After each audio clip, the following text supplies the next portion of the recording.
Goeiedag, good day, fellow South Africans and citizens of the world.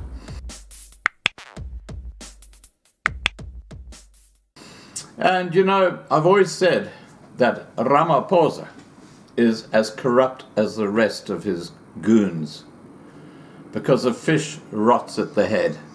And clearly Ramaphosa is, as president, the head.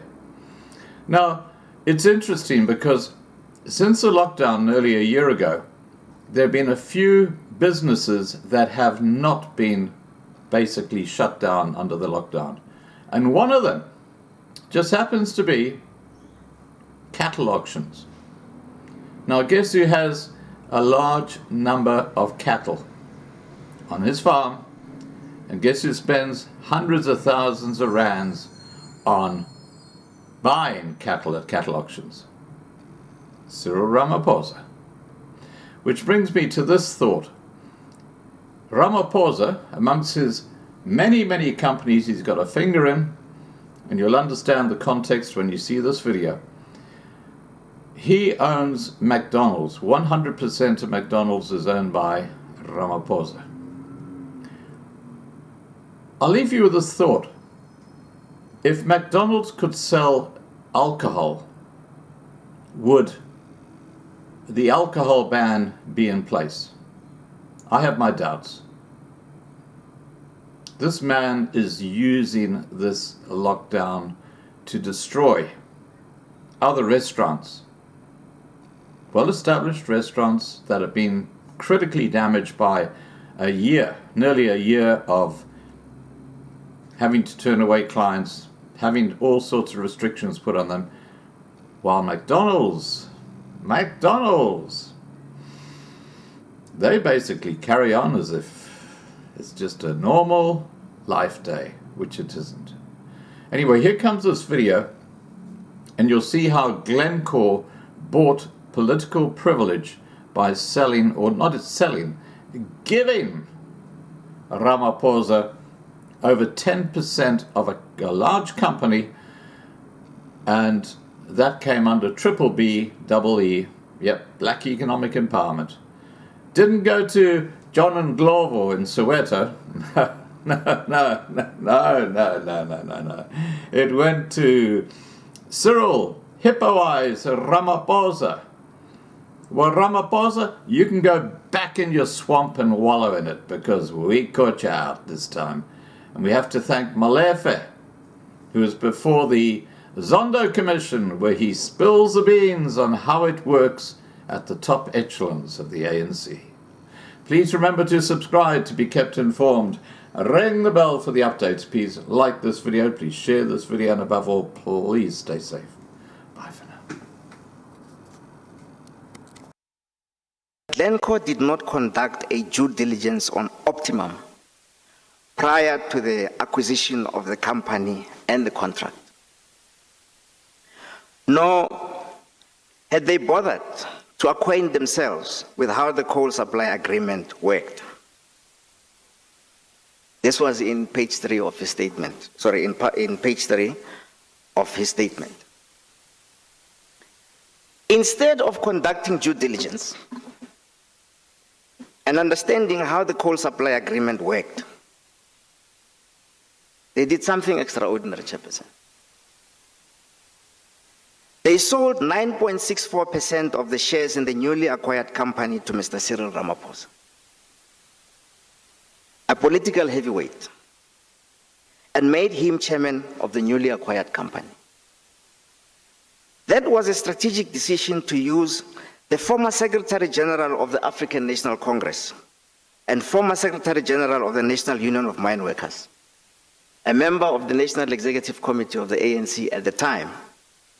They knew that the profitability of the company could only come from a successful renegotiation of the coal price and ignoring by Eskom of the penalties that were accumulating at the time. Mr. Ramaphosa was their bet.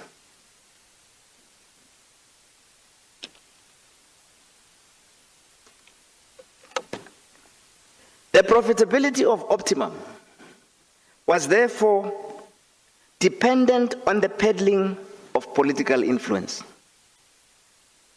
and the extent to which Glencore would be able to exert pressure on Eskom directors and management, and not on the fundamentals of the company that they had acquired.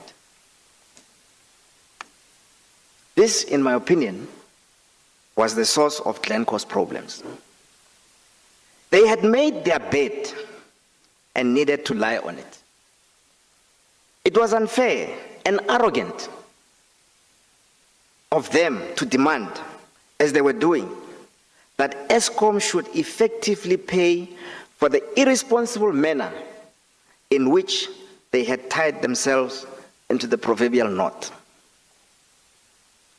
You observed, Chairperson, that on my arrival at Eskom, there was, and I quote you, a complete change of attitude on the part of Eskom on the deal that had been proposed and had been supported by various levels of management, close quote.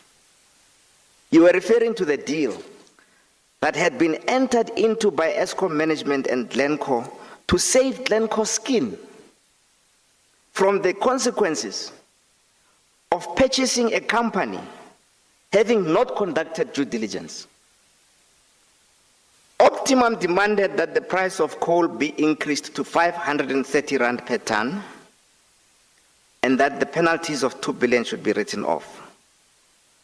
Somebody mentioned 530 the other day, and Advocate Selega jumped and said it was not 530, it was 400 and something.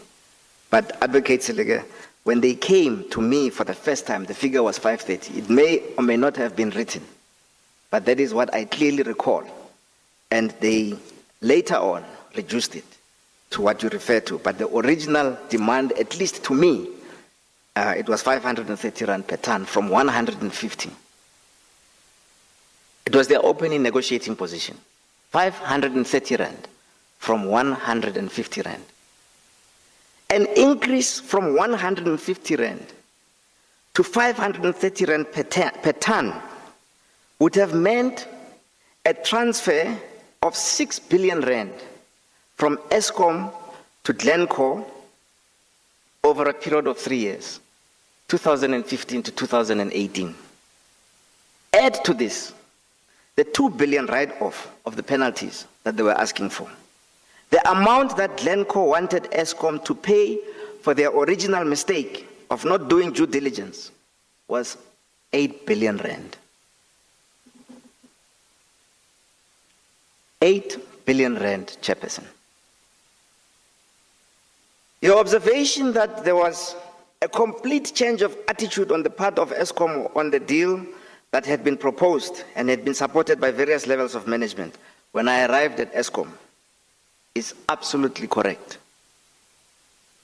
I'm not ashamed of this change of attitude that occurred. When I arrived, I was having Eskom's interests and those of the country at heart. What was happening was wrong on many fronts. It was literally going to financially ruin Eskom. But there was an added issue to this.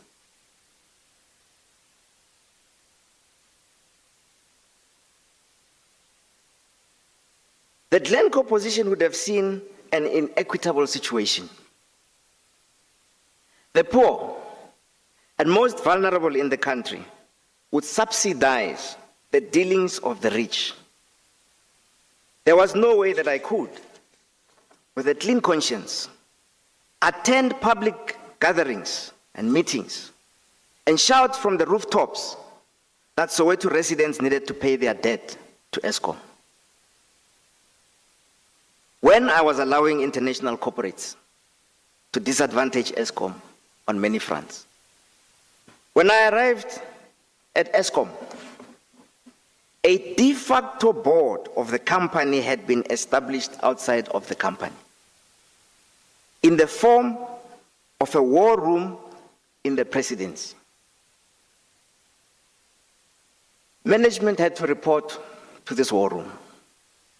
Ms. Mazietsi Mokolo was here yesterday, and she explained, Chairperson, to you how the war room demanded meetings with management and officials of the Department of Public Enterprises every Friday at 7 a.m. Every Friday, they had to present reports. So when I got there, the biggest activity that was happening at Eskom was preparing war room reports. From Wednesday, we must start preparing the reports, make sure that they are ready for Friday, 7 a.m. Then it's weekend. Then Monday, Tuesday, we work. And then Wednesday, we start preparing reports again. It was an untenable situation. There was a board, a de facto board, that was outside of the company. And what is even more strange, Chairperson, is that there has been evidence here, including by Ms. Mokolo, who was here yesterday, that members of the board, the legitimate board, the legal board of Eskom, were not seeing those war room reports.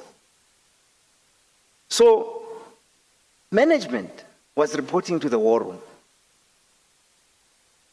But it gets even better, Chairperson. The Deputy President of the Republic, Mr. Cyril Ramaphosa, was the chairperson of the war room. He was, in fact, the de facto chairperson of Eskom, the de facto chairperson of a de facto board that was outside the company.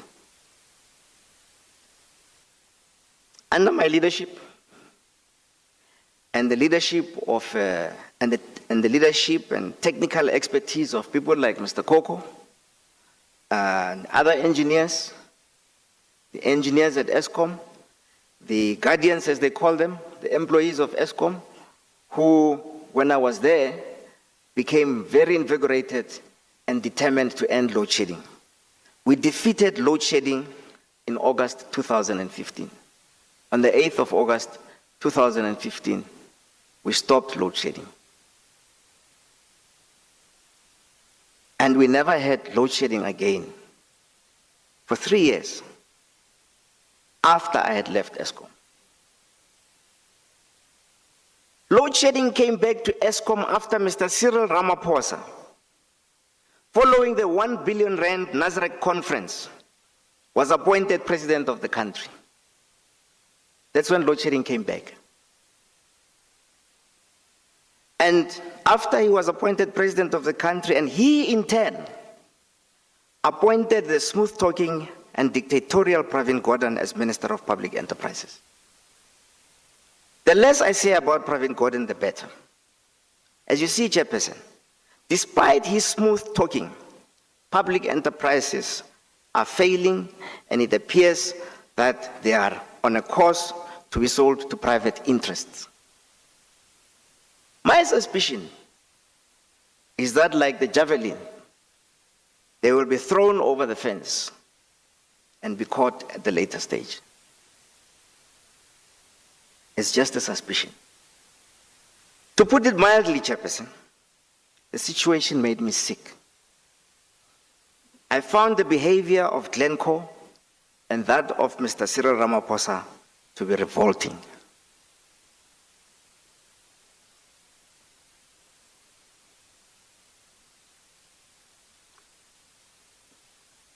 Mr. Ramaphosa must have known about what Glencore sought to achieve. He was the chairperson of the company that was bought without a due diligence. He was chairperson when the penalties were imposed. He was still chairperson of Optimum when the unlawful agreement that sought to increase the price of coal from 150 and set aside the penalties was negotiated with certain members of Eskom staff in 2014. He knew that he was being used for his political standing and hoped to influence matters to Glencore's favor. He had an interest in the matter, 9.64% interest. He is not naive, and he has been dealing with these corporates which gave him his riches.